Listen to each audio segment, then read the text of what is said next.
Good morning, everyone. We're so glad you could be here. Looking forward to those who are joining us online, and of course to those who showed up on this rainy day in person to be with us. My name is Dr. Crystal Bedley, and I'm the Senior Director for the Tyler Clementi Center for Diversity Education and Bias Prevention that's hosting today's event. Welcome to the Research2Practice Symposium.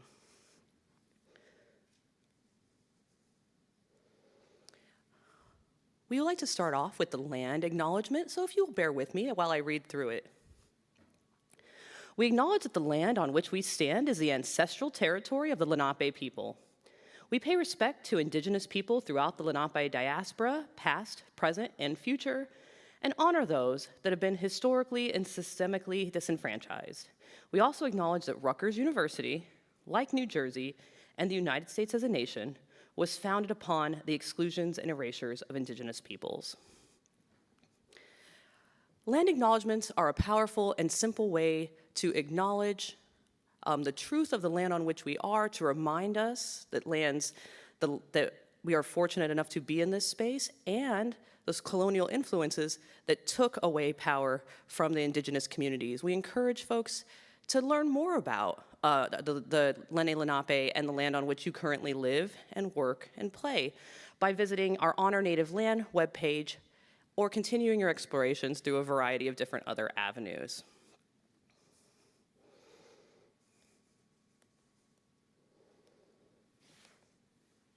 Okay, just a few housekeeping notes. These are particularly important for people in the room today. We have a quiet room set up on the 4th floor of the building, room 411C. There's signage to that space. If you need a few minutes to get away, there's chairs set up there. You can do what you need to do. That space will remain quiet and free of food during the remainder of today's session. If you need lactation or a nursing room, Alexander Library across the street has that room available. And if you have any questions at any time, you can find one of our team members who can direct you. There's also a meditation and prayer space in Alexander Library, so once again, right across the street, we can help direct you for those who that's the case. And if you need, the restrooms are right out in the hallway. On the right side of the hall, when you're leaving this room, you'll see the women's, and then a little bit further down the men's. And there's a gender-inclusive bathroom on the other side closest to the grand piano. There's also coffee and tea available for those who are here in person.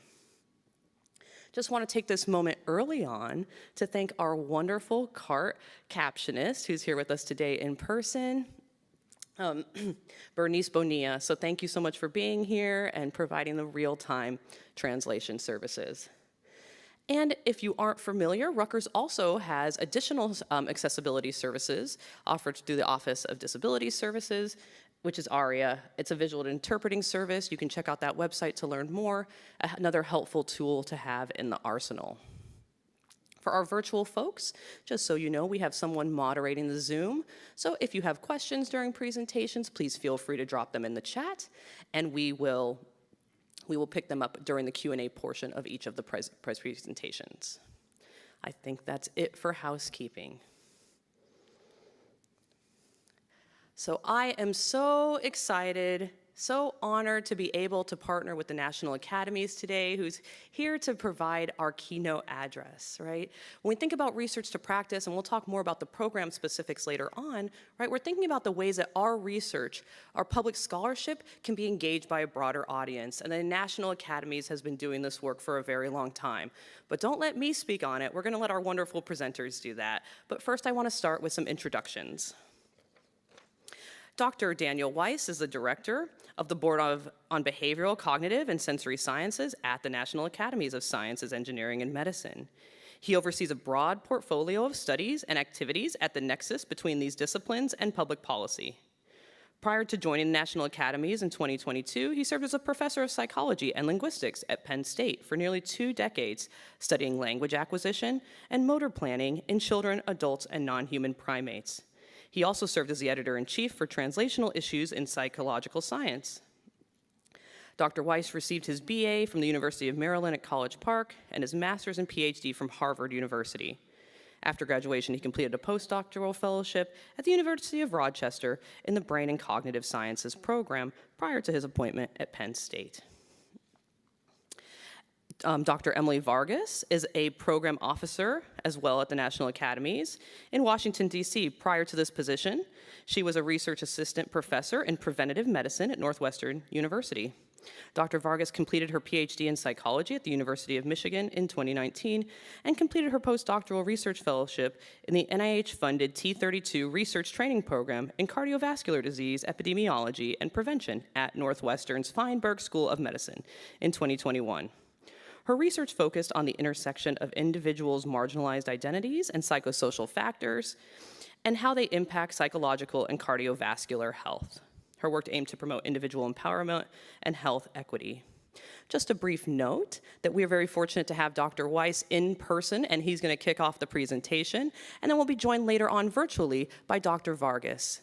Without further ado, I'd like to turn the floor over to Dr. Weiss.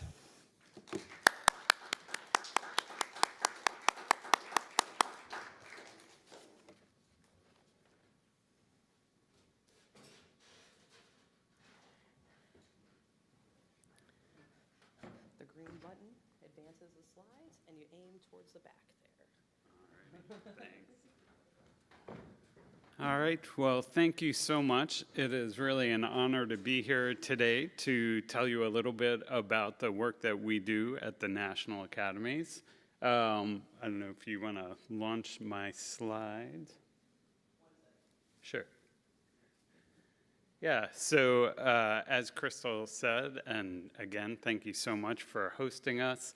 I'll be talking today and then be joined by Emily Vargas, who's a program officer on our board, and she'll join us virtually toward the end of the presentation, or second half.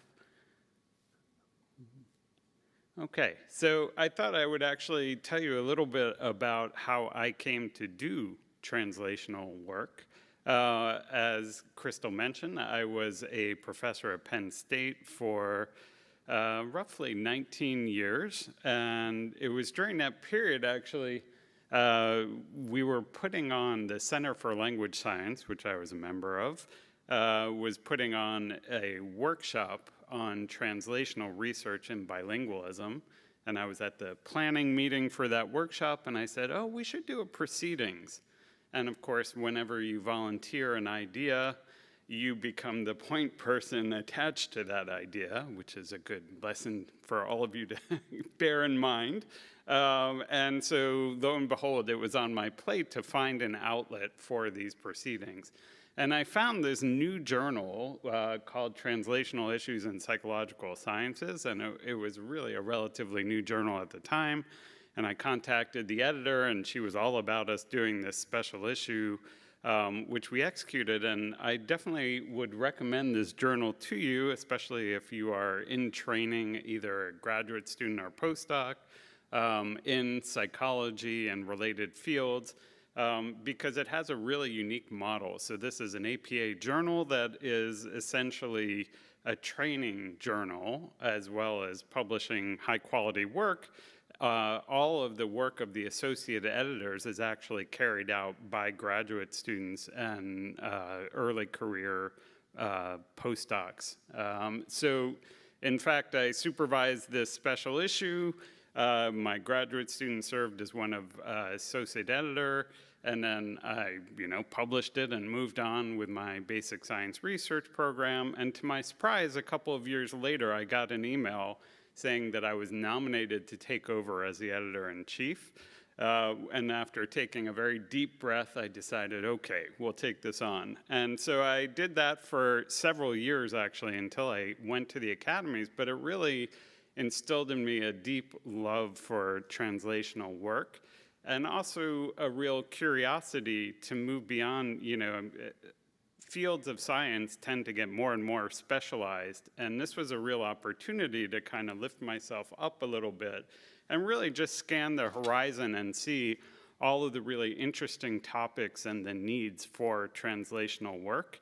And that sort of started the wheels turning that ultimately led to me accepting a position at the National Academy of Sciences.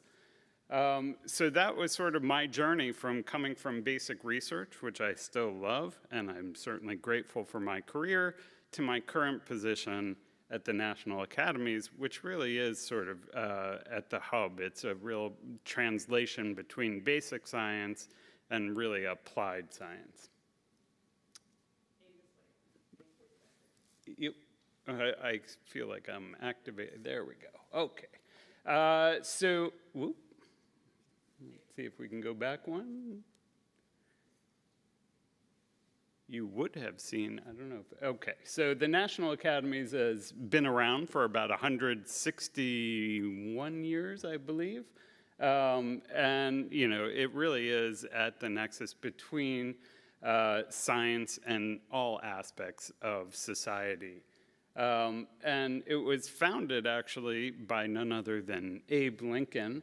And this picture is actually in the boardroom at the National Academies, and those people were never in the same room together, so I consider that a very early shot at Photoshop, a labor-intensive Photoshop. It's an actual painting.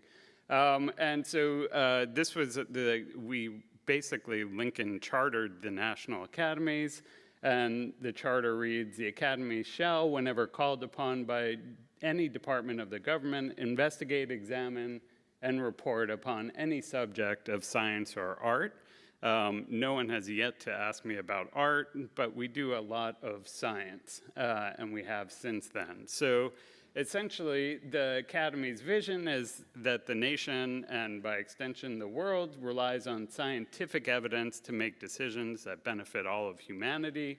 And the mission is to provide independent, trustworthy advice and facilitate solutions to our world's complex challenges. And we're going to talk a little bit about what it means to be independent, because it really, the crux of the academies is its independence.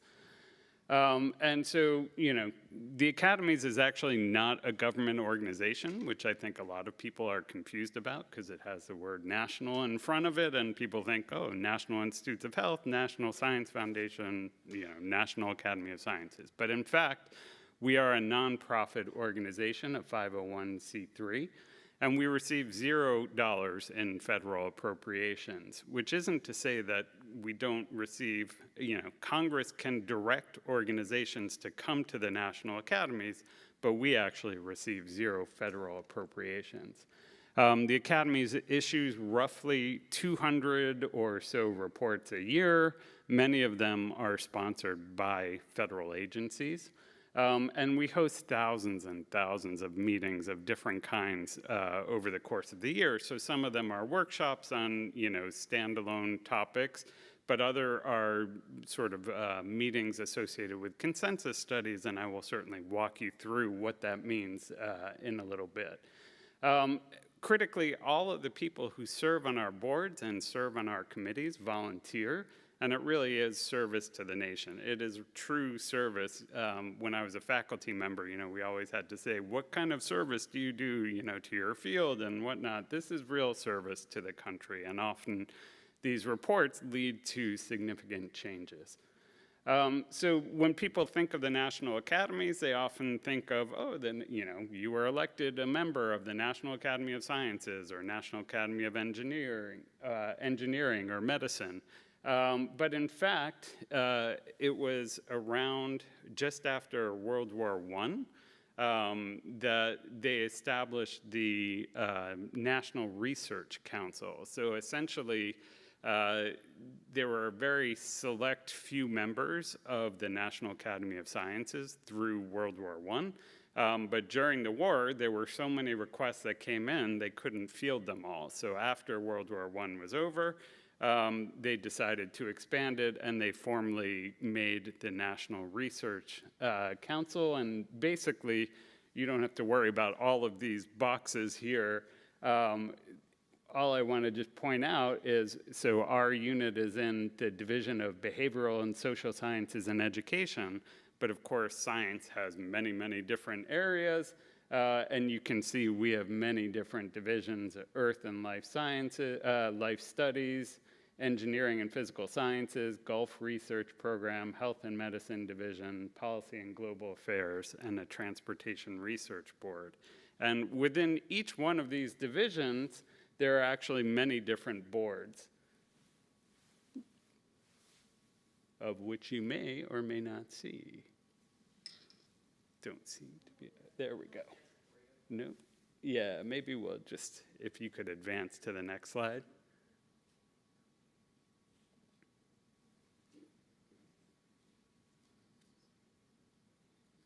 Okay, so this is our division called DBAS, which is the Division of Behavioral and Social Sciences and Education. And you can see that we're actually one of 5 boards. There are 5 boards and 3 committees in our division. And they really cover a wide variety of different areas within behavioral and social sciences, and one on education, on science education. So this is where we do our work. So this is actually our office building. This is where most of the staff is located. This is on 5th Street in Washington, D.C. And if you are ever in the neighborhood, definitely invite you to stop by. And there we have a second building in D.C., which you should absolutely visit, which is on the mall on Constitution Avenue. And it's the historic building of the National Academy of Sciences. And it's really beautiful, absolutely beautiful building with a lot of really rich history and a big statue of Einstein out front that you can take a picture with. It's really a gorgeous building and highly recommend seeing it. We also have a facility out in California in the Beckman Center that's on the campus of UC Irvine. Okay. So how did the academies get started? So essentially, the academies came into being right as the Civil War was underway. You know, the original group, as I mentioned, was quite small. There were 50 scientists involved. And one of the first lessons about translational science has to do with the first recommendation that the academies ever made, and that is that we should actually adopt the metric system.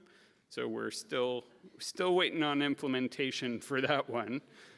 So maybe the take-home lesson there is you can have a great idea, but it doesn't necessarily mean it will get uptake, even if you're the National Academy of Sciences.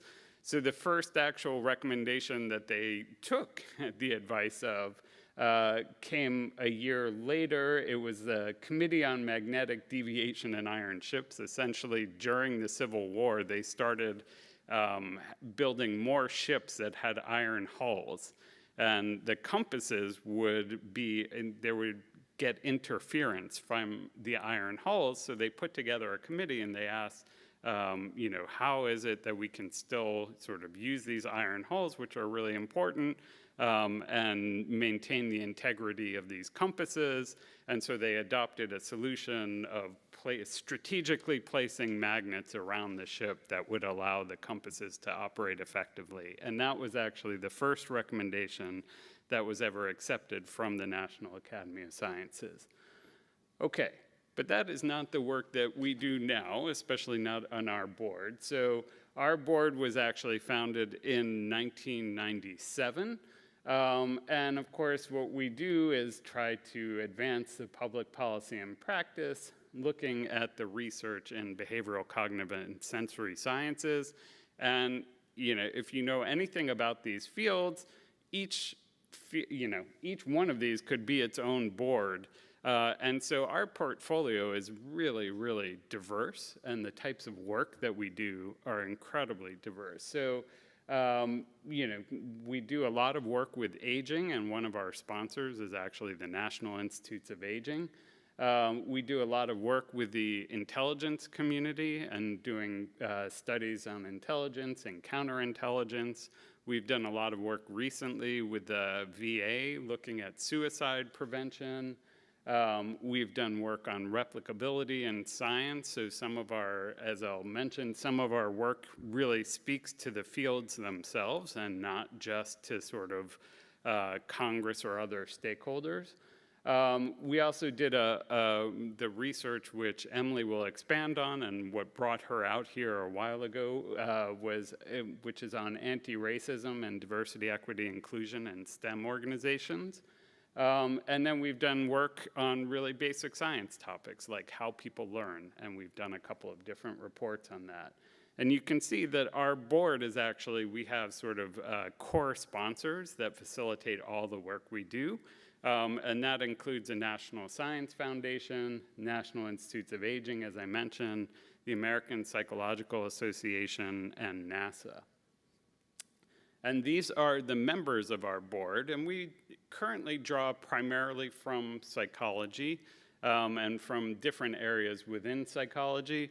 But we've had anthropologists and other people on our board. We also have our first ever engineer on our board as we're trying to expand some of the work that we do.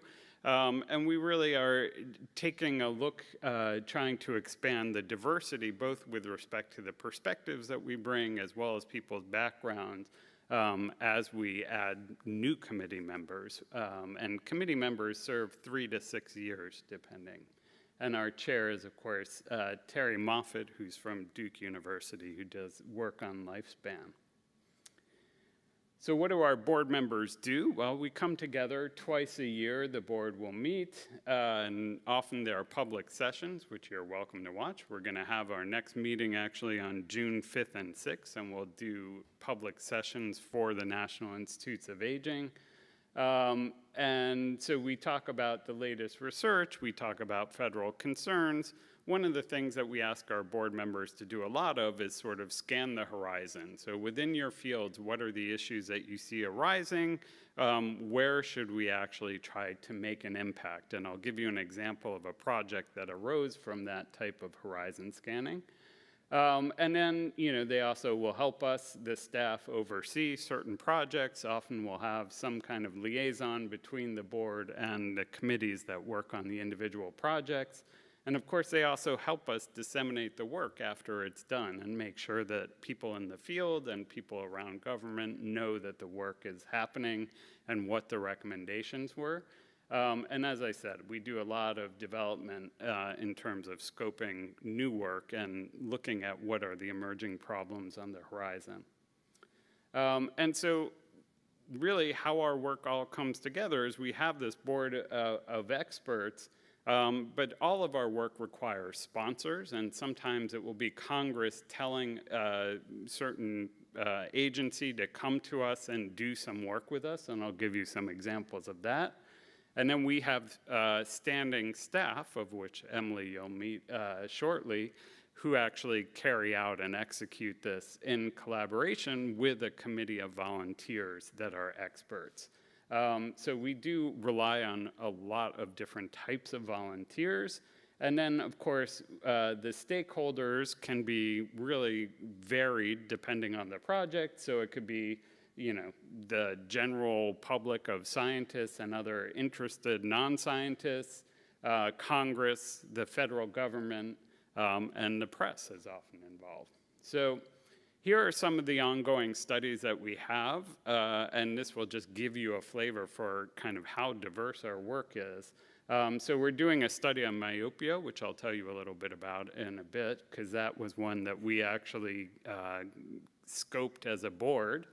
We're doing work, as you know, on ADEI is what we call it, Advancing Anti-Racism, Diversity, Equity, and Inclusion in STEM Organizations. And this was actually a really impactful study because, of course, it was also directed at the National Academies itself. And then we've just did a workshop on behavioral economics following a consensus study. We have ongoing work looking at team science and looking at sort of, especially, we've actually did a consensus study back in 2015 that really helped launch the field of team science. But, since then, everything has changed. So right now I'm giving a talk and people are attending virtually. Emily will appear virtually. Team science has been drastically overhauled due to the pandemic. And of course, there's also been a new awareness around issues related to equity, all of which are making us sort of revisit team science and how do we measure the impact of team science as well.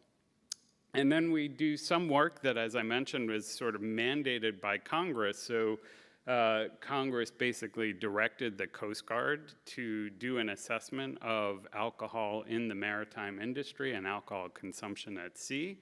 So that's something that we're actually working on currently. And then Emily Vargas, who you'll meet, is also directing a study on adult learning that was in military context, that was commissioned by the Army Research Institute. And then we also collaborate with other boards on a variety of topics. I just put two here. One is on breastfeeding. This is with the Board on Children, Youth, and Families, and it's basically looking at how do we promote breastfeeding practices, which we know are really important for healthy outcomes. And how can we do that, especially across different different people across different socioeconomic statuses, because it's obviously a real challenge for some people to engage in breastfeeding. And so this is work that's been commissioned by NIH. And then we're also involved also with BCYF on something looking at the kindergarten through 12th grade threat assessment programs and their effectiveness. So again, really, really huge portfolio kind of covering a wide variety of topics. And one of the amazing things about our staff members is that they're agile enough to sort of move between different projects and take on areas where they don't have native expertise and really help guide committees to producing top-notch work. So what are the impacts that we have? Sometimes the impacts are things like informing our field. So we did work on behavioral ontologies. I didn't even know what behavioral ontologies meant when I started this position. I actually joined just about 2 years ago, and that work was ongoing. Behavioral ontologies is basically this idea that we should all be working from a common vocabulary, and it turns out in behavioral science in particular, there's a huge problem, which I also encountered as a researcher, where different fields use different terms and then pretend like no one has ever studied the thing that they are studying. So this, for me, was, I used to try to bridge language science with motor planning, and they would talk about exactly the same thing, like the effects of prior history on current performance, but they use totally different terms. So like one is like priming in language and hysteresis in motor planning, and we just wrote several papers saying, hey, I think this is the same thing. I think this is the same thing. And no one would listen to us because everyone within their own field is like, no, this is nothing like. So, that turns out to be a huge problem across behavioral sciences, and especially when you're doing work related to health, this can really stymie progress. So that report was not only directed, it was funded in large part by NIH, but it also was really directed at the field itself, like, hey, we need to come up with this common vocabulary. But it also served an important role for NIH because it said, one of the things I never appreciated as an academic was sort of where do the requests for proposals come from? And, NIH generates, for example, that's the National Institutes of Health, they may generate them, but they actually have to vet their ideas. And part of what we do through our work is help them vet ideas like behavioral ontologies, which now has an RFP associated with it. We can't take credit for that. NIH does a lot of work to promote those, but we are certainly part of the process. And then other times we're just either informing or advising Congress or other types of stakeholders. So for example, you may have heard stories about drunk pilots. Well, so did people in Congress. So they told the FAA, like, you have to go to the academies and do some work looking at evaluating your substance abuse programs, which we did for them and published last year. As I mentioned, the Coast Guard this year is looking at issues related to alcohol use at sea but in the maritime industry. So these are all things where Congress will come to us and say, can you put together a committee of experts and tell us, like, how good are these programs? And so that's some of the work that we do. And again, some of the impacts are really different across different sectors. So you can imagine, for things like advancing anti-racism, diversity, equity, and inclusion, we want everyone in the world to read and hear about our report. If we're doing work for an intelligence agency, they may not want, they don't necessarily care that everyone in the world reads the report that comes from it. They just want very specific knowledge that they can then act on. So depending on the report, you'll get different types of impact. But in general, we're able to hit a lot of different audiences. Okay, I just want to give you an example, as I mentioned, of some work that we're doing now. This is a report that's actually getting close to going under review, and it's about myopia, which is nearsightedness. And it was actually brought to our attention by Bill Geisler, who was one of our board members. And it turns out it's actually an epidemic that a lot of people haven't heard of. And some of the estimates are incredibly sobering. Like by 2050, it's predicted that half of the world will be myopic. And if you look at different countries in Southeast Asia, and you look at the rates of myopia in kids, it's staggering. It's well above 75% of kids are myopic. And so part of what this committee is meant to do is to advance that field of understanding why the incidence of myopia is going up. And of course, it's incredibly tempting to just say, we know the answer to that. It's because all of us have these things, and kids are, have their heads in a computer, or they have their heads in a telephone, and they never used to. But it turns out it's actually not that easy. And there's actual literature that suggests that it's not, just devices that's driving the rise in incidence. In fact, a better predictor of developing myopia relates to time outdoors. And the decrease in time outdoors, and then the committee has deliberated. You can find out in the fall exactly what happened in our committee deliberations, because we can't talk about them before the report's released. But the committee deliberated on what is it about time outdoors? What is the mechanism that's actually triggering the elongation, the sort of unusual elongation of the eyeball so that these kids are myopic? And then what can we do to actually prevent it? And how can we do that, using an equity lens? So if we develop some solution, but it's only available, if you fork out a certain amount of money that a lot of people won't have, that's not going to be a really effective or fair solution. So all of these are issues that this committee has been charged to deal with, and over the course of a year, they basically write a report that will summarize the entire scientific sort of literature around these issues, and then develop conclusions like how they actually interpret the data that are out there. So for example, what role do devices play in myopia? And then they will generate recommendations of what should we do moving forward, and those recommendations are what tends to carry a lot of weight, both in terms of what we do in terms of funding solutions for myopia, but also instructing sort of scientists on where they should focus their research efforts. Okay. And then Emily is going to talk a little bit more about this work that we published last year on advancing anti-racism, diversity, equity, and inclusion in STEM organizations. But that's certainly been some of the most impactful work that we've done. And we've done incredibly robust dissemination, including 2 workshops, one of which just took place. And one of the things which I said at the launch of both the workshops we've done here, one of the lessons that I take away from this report, which I think generalizes to doing translational research more broadly, comes from actually evolutionary biology. And the last course I ever took as a graduate student was from the famous, now late, evolutionary biologist, Stephen Jay Gould. And one of the theories that he pushed was this idea of punctuated equilibrium. So unlike Richard Dawkins, for example, Gould basically postulated that evolution doesn't work in this sort of smooth trajectory, but rather there are periods of time of rapid change followed by periods of time of relative stasis.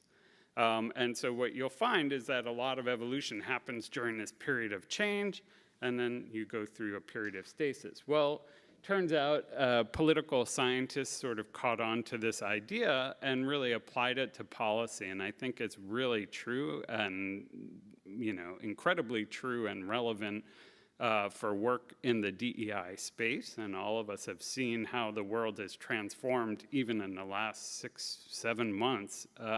It's sort of this remarkable transformation. And I think it speaks to this idea of punctuated equilibrium. And I kept telling the committee, I'm like, we gotta, this is our time to say something, and it's a really critical juncture to be able to say it. And, this window may not be open forever.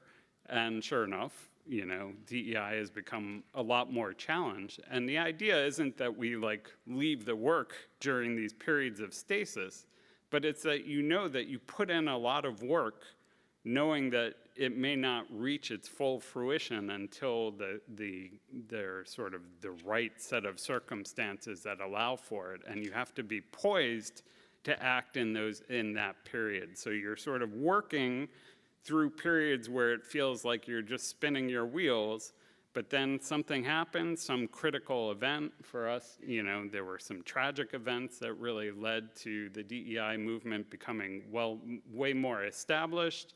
And of course, that period then produced a lot of change. And then there came the resistance. But during the period of resistance, people obviously need to continue doing the work, even if it doesn't lead to the immediate changes that it might have a year or two ago, knowing that there'll be another period of time where the work will come and have greater impact. And I think that's true. I mean, it's true for the DEI, but I think it's true more largely for all of these policy issues. And I will say that the history of that report, my predecessor, one of my predecessors, Barb Wanchison and Susan Fisk, who's a very famous psychologist, were fundraising around the idea of, why police officers, or how to improve the split-second decision-making for police officers, because there were a lot of shootings that were happening, and they could not get this study funded. And it wasn't until some of the tragic events that took place that sort of spawned Black Lives Matter and other DEI movements that they actually gained traction. And Eddie Bernice Johnson was actually a huge part of calling on the academies to do this work that really facilitated it. And then we had tons of sponsors for this study. So just to keep in mind as you do your own work, that this idea, I think, is right. I think there really are periods of change, and then there are periods of stasis, but you got to just keep going and know that those periods of change are going to come. Okay, so I talked a little bit about this. These are the audiences for our report. We do track our metrics, some of them. So how people learn, which came out in 2000, you can see it's one of the most downloaded reports ever by the National Academies. I think we're in 3rd place, so everyone can go home and download that report. We can make it. But you can see it's been cited close to 30,000 times. That's per Google Scholar. And then we did How People Learn too, and again, tremendous impact. And this is just impact as measured in some way that might be familiar to academics. But of course, the impacts go well beyond this with how these reports get used. Okay, and these are some of the other reports that we've done. All of the reports are freely downloadable. All the work that we do is freely available online. You can go to our website. You can download any report. I don't remember how far back the archives go, but they go really far back. You can search on your topics and download. This is some of the work that we've done. As I mentioned, we've done a lot of work with aging, for example. We've also did a study on reproducibility and replicability in science. And you can see the range of work that we've done online. Okay, I don't want to go too far over, so I am actually going to skip a few slides and then turn it over to Emily. I did just want to say a couple of things about how researchers can get involved. And one thing that I just want to point out to you, there's the Mirzayan Science and Technology Policy Fellowship Program, and we have the web link up there that you can go to that website. This is an amazing program. A lot of graduate students, early level postdocs come and they do this and then go off and work in the government. A lot of them come and work for the academies. They go off and have really varied careers, but it's a great way to sort of get your feet wet and see what the process is like. And usually it's a 12-week program where you actually work on a particular project. So you come in and your supervisor or that team will have a project for you to work on over those 12 weeks. Highly recommend checking that out, and it's a great opportunity. And there are other opportunities, some of which come at later career stages, some of which don't, so you can do things like become a reviewer, you can present at a workshop. Sometimes we'll look for papers, what we call commissioned authors. But I definitely recommend that you check out all of the resources that we're producing, because they are, really incredible studies that go on to have great impacts. Okay, so with that, I will turn it over to my colleague, Emily Vargas, who will tell you a little bit more. Thanks.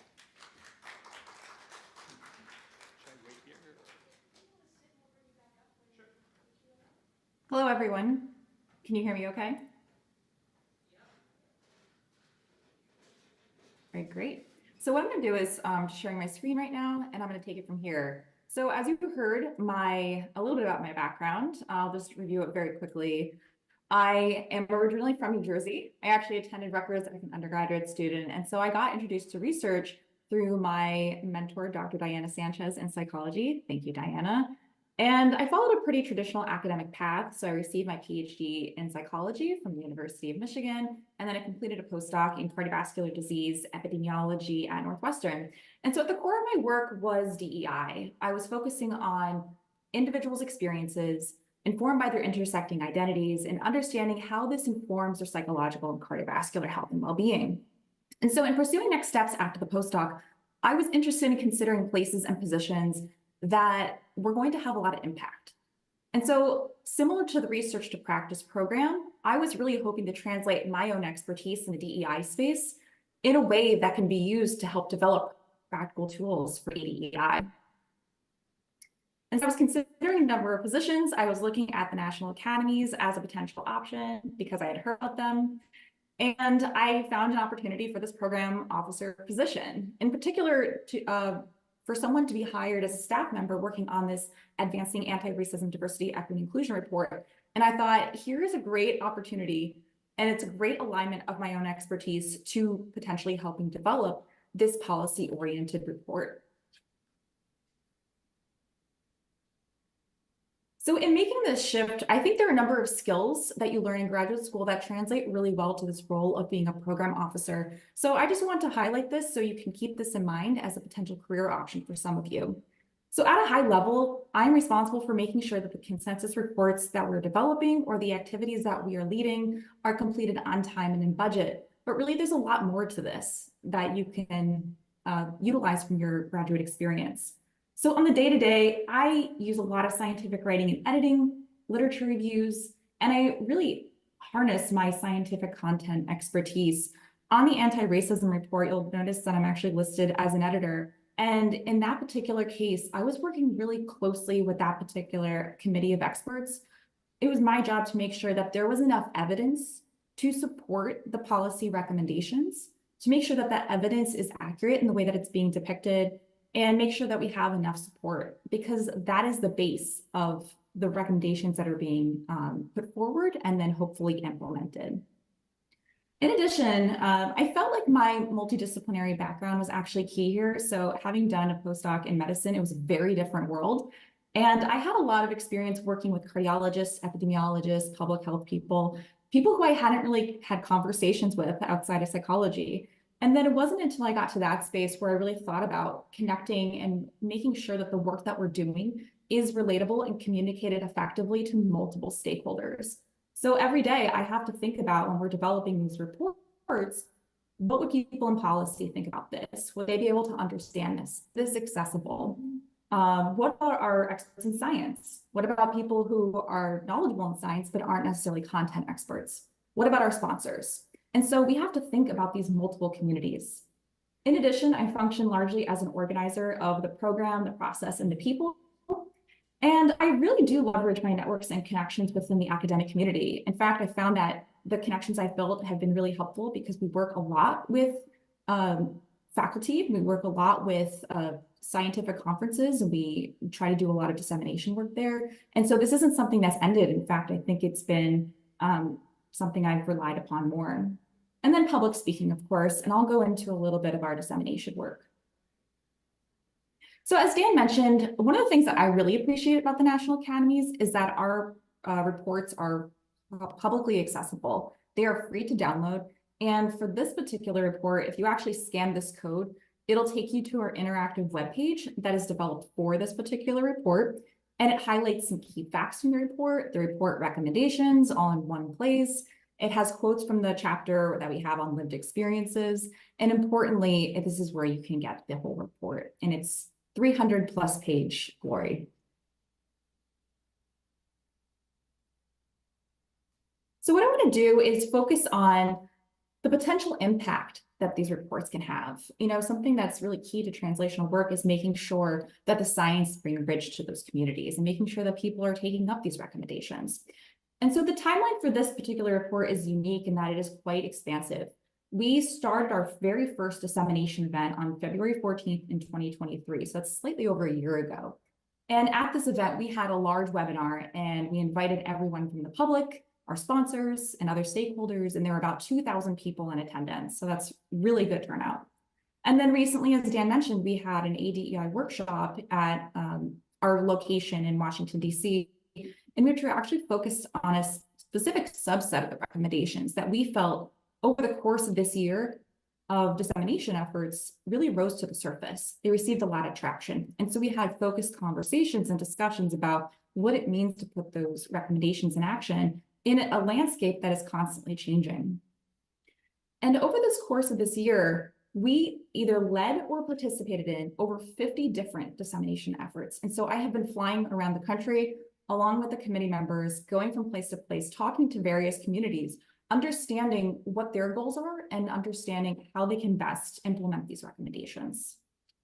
So to give you a sense of where we've been, I will talk about that on the next slide. But first, I'll talk about the report impact. So as Dan mentioned, we have ways of assessing metrics of impact from a sort of rough downloads number. As of this past year, this report has been downloaded 9,330 times in just 1 year, which I think is really incredible. It puts it at the top 2% of all National Academies press products, and it has reached 92 countries, all states, including Washington, D.C.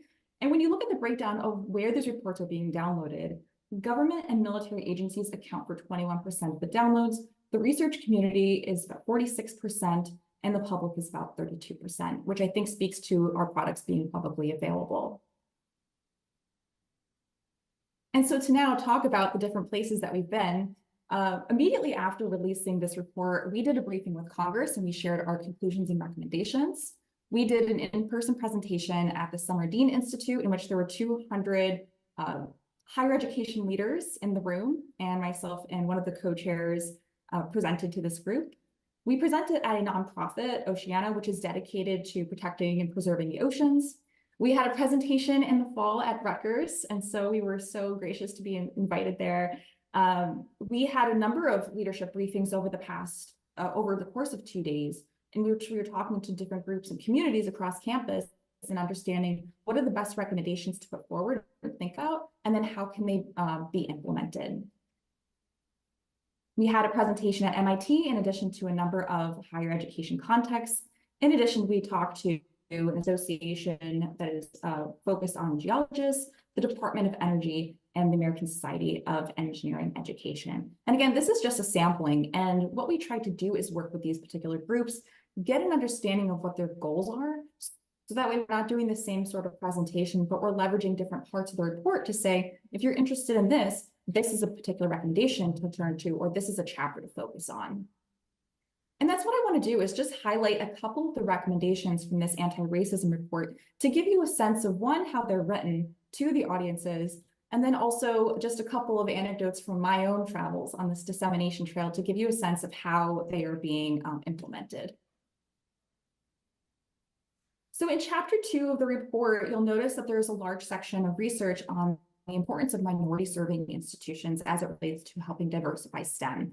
Basically, the report says that these institutions have been chronically underfunded for many, many years, and yet they have really done an incredible job of helping numerically diversify and making sure that STEM organizations and places are more inclusive.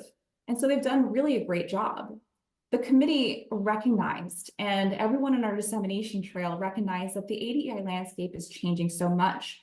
They felt that through our conversations that this is a recommendation that people can look to as an immediate next step of something that may lead to sustainable and meaningful impact in the long run. And so the first part of this recommendation, one, is calling out federal funding agencies directly.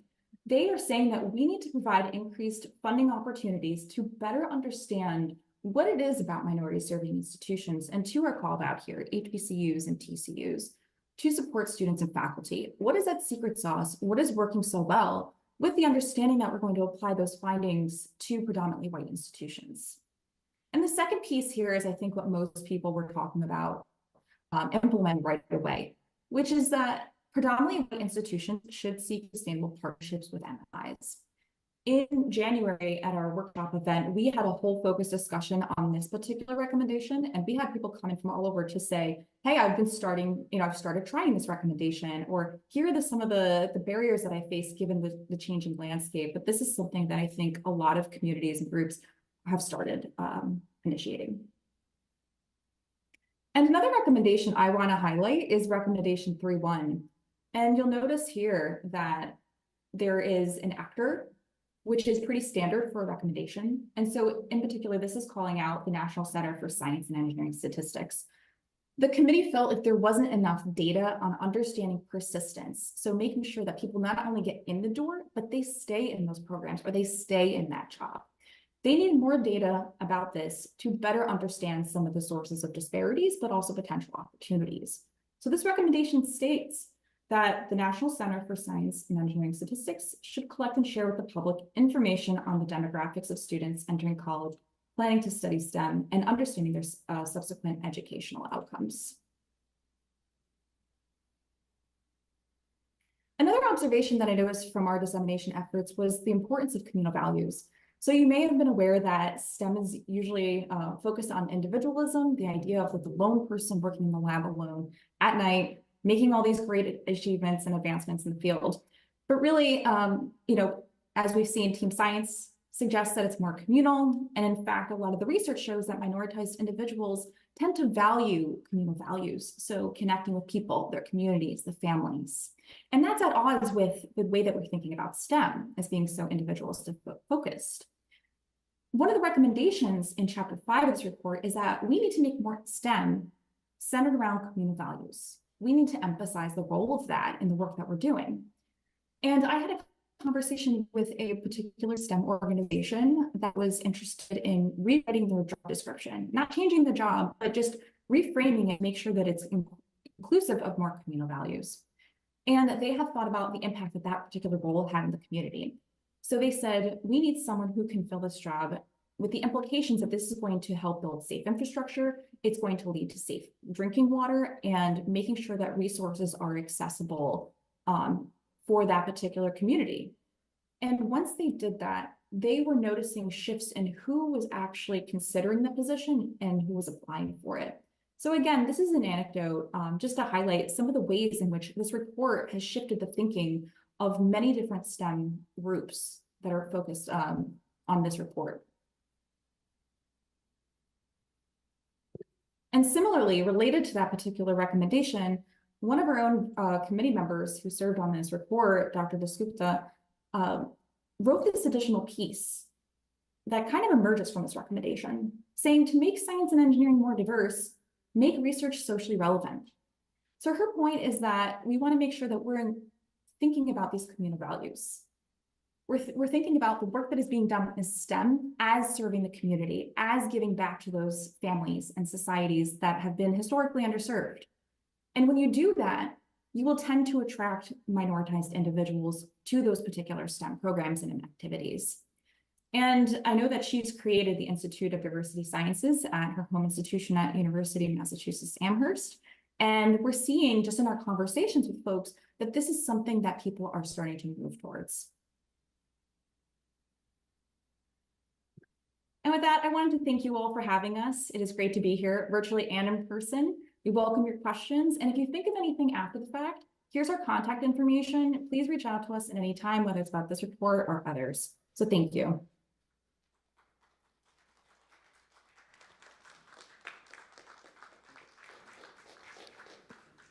All right, well, thank you, Emily. And as Emily said, I really view this as the start of a conversation. So please do take our contact information, reach out, connect with us on LinkedIn or wherever.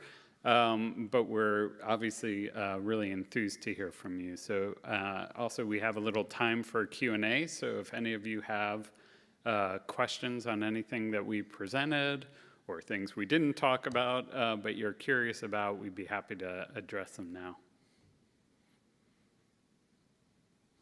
Yeah.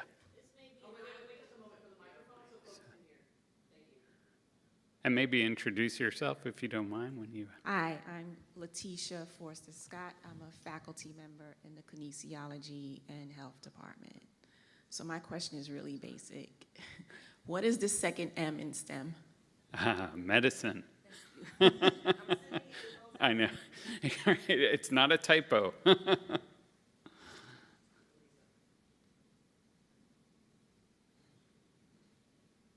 Thank you both so much for this really engaging conversation. I told Dan for pulling the veil back on the work that happens at the National Academies and letting us sort of figure out where we can fit in and thinking about the policy landscape. I'm wondering if you can both share maybe one strategy, one action that folks can take to help build that common vocabulary. So thinking back to your work on the behavioral ontology, and knowing the barriers that our differences in jargon bring, I would love to even hear how you go about getting shared language maybe on a committee, but one action or one strategy that folks could employ when they're trying to build that common language. Yeah, that's a really interesting question. I mean, the report itself goes into detail, I think, at the level of what researchers and funders should do to promote the adoption of ontologies. I think at the individual level, it is partly about connection and really connecting with people from different disciplines so that you learn, if you approach with an open mind and hear about, what do you grapple with in a kinesiology department? I actually worked with people in kinesiology, which was really interesting as a psychologist to be able to sort of see. But I do think it's really engaging in those conversations and asking, what are the fundamental problems that you deal with? How do you approach them? And then, sharing your approach. And of course, different disciplines. I mean, part of the problem with team science in general is you often have different traditions for how one analyzes data, how one thinks of data, how one stores data. And so, I think part of this reformulation, of which ontologies is a piece, is really coming together as a scientific community, acknowledging that there are these sort of traditional differences and finding ways to sort of bridge. But I think it starts with conversation.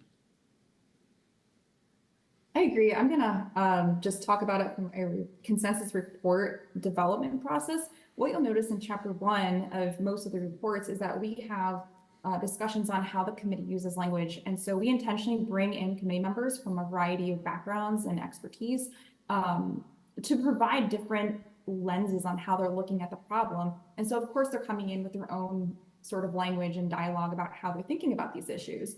And so what we do is, to Dan's point, we have conversations with the committee saying, here's how we're thinking about these particular terms. This is how we're interpreting the statement of task, which is the statement that defines the scope of the work. And so we think about these things quite directly, and we engage in, as staff, in direct conversations with our particular communities. Hello, my name is Sheila Tabanlı. I'm a teaching faculty at the mathematics department. I really like your recommendation about socially relevant science. And as a math faculty, when you gave that recommendation, what is the current response you received from the math community? That's something I'm very interested in hearing more about. Yeah, I don't know. Emily, have you reached out to the math community with that recommendation? I don't recall any conversations with the math community, but I think that on average, throughout the entire enterprise of STEM plus M, this is something that people have been thinking about and trying to find ways to be more creative of building that in. So I think there are ways of building that in. I just don't think we've come across that community just yet. I will say, Buju herself, Dasgupta, the one who wrote the article about engaged work at UMass, she's at UMass Amherst and sort of created a network of engaged scientists from across disciplines, which I believe includes math, although I can't speak on her behalf, but it really spanned many disciplines where they sort of created a center where they do interdisciplinary science, but it is incredibly on socially relevant topics. And what they find are that it is a really effective way of not only attracting, but also retaining people from historically marginalized backgrounds. Hello, my name is Taja Shirley, and I'm a Research2Practice Fellow and Doctoral Candidate at the School of Communication and Information. Thank you so much, Dan and Emily, for your talk. Very inspiring, specifically with the projects that we'll be sharing today.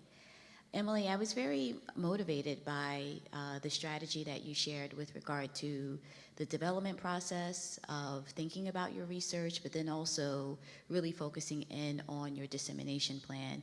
And you talked about this process of really identifying where your research can be disseminated and applied and accepted, and this idea of really thinking about workshops as a unique opportunity to engage with your community.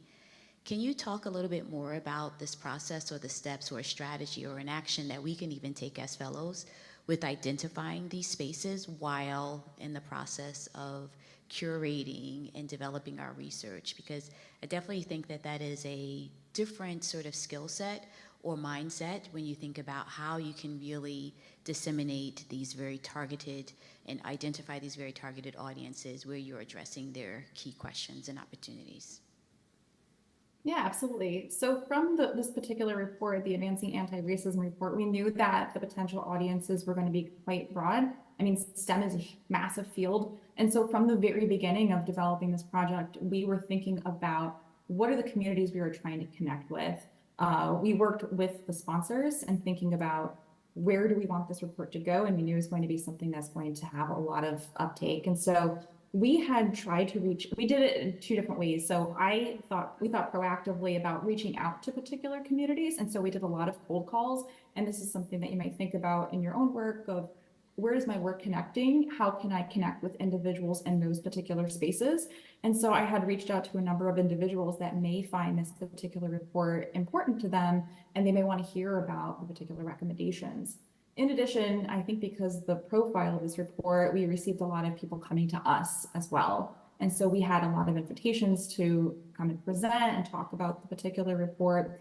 But I think it's important to think about, as it relates to an individual's work or an individual level work, is how your work is going to fit in this particular network of science, who are the science audiences to be interacting with, and where are the potential communities that you might want to engage with.